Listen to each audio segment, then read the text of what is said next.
I've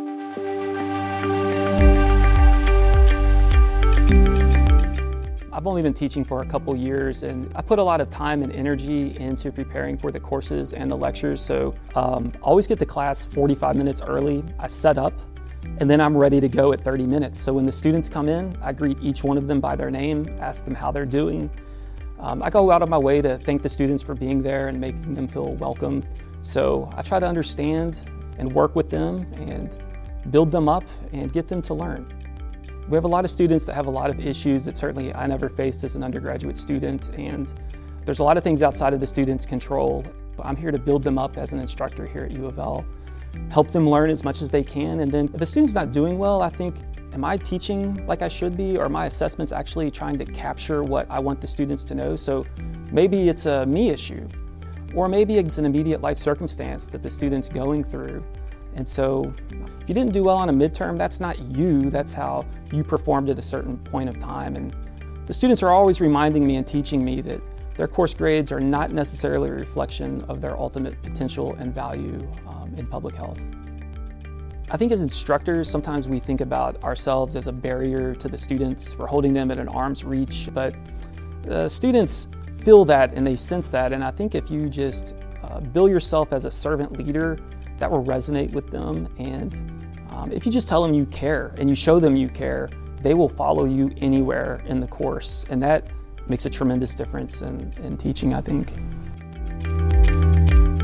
I dedicate a lot of time to my students, to the classroom, to active learning strategies, to make sure that all of my students feel really comfortable and really safe.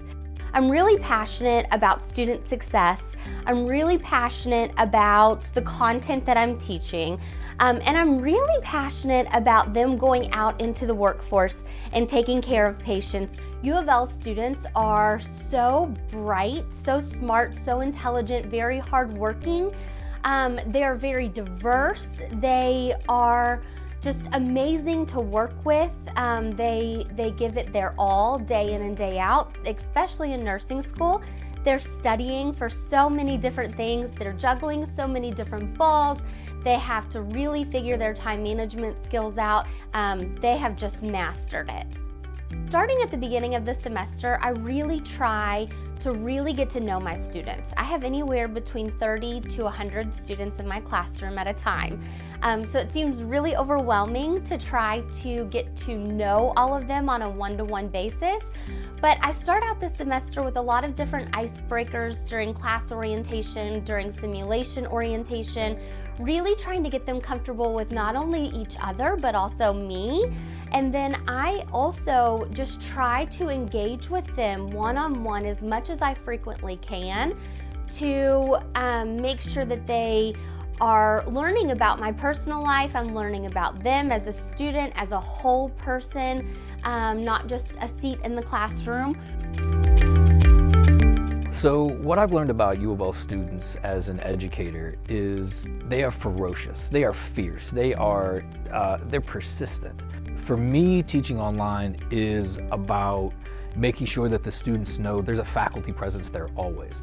And so in an online environment, for me, it is about that regular cadence of communication so that students know that I'm there for them when they need me. My job is to provide the resources and the tools and really the culture in the classroom that makes learning come alive for the student.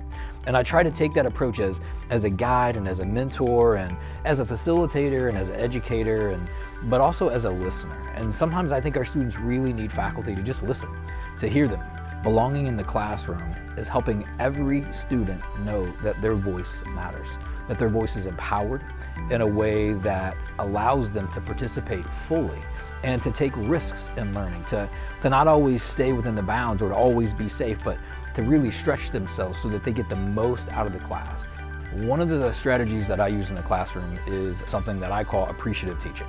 And I have a regular cadence of communication with students to just encourage them. I think one of the most important things that we can do as faculty is to instill the belief in our students that they actually can get this degree, that they can do this, that they can persevere. Make sure that the students know that I believe in them, I believe in their success, and that I'm at the finish line waving a sign and waiting for them to cross. And they know that I can't wait for that to happen for them.